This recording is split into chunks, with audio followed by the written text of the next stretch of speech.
One of the things I enjoy more than anything else is actually when people come to see me as individuals, in surgery as we call it, as an assembly member, and you can do something for them, you can see the difference it makes to their lives.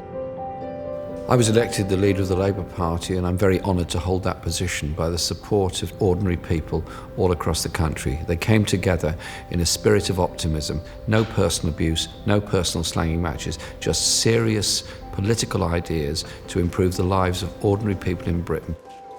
You come into politics to do good.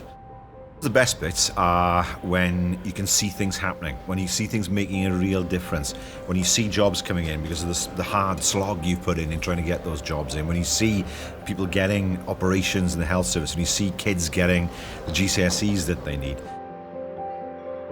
We don't want the levels of poverty and discrimination to get even worse, and so we want to invest in the economy.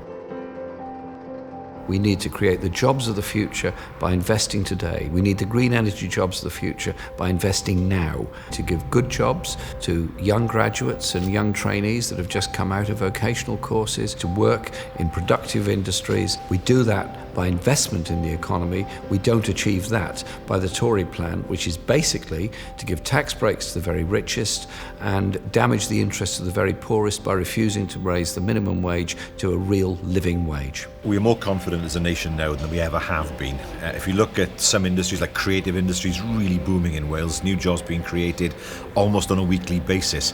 Manufacturing is important, from aircraft to aeronautics to energy to refining. You know, the Welsh economy is broadly based, but more than anything else, what I see are people, particularly young people, who have a real can-do attitude and have the confidence to succeed. And that's the big difference that we've brought over the past 16 years.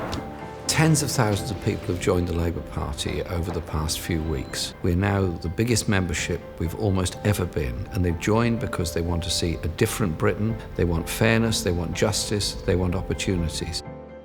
We keep our promises. We had a manifesto in 2011, we've kept every promise in that manifesto, but there's still a lot of work to be done, and the enthusiasm that got me to want the job in the first place is still there. It's fun campaigning together, and my job is to lead the party, my job is to enthuse the party. Come and help me.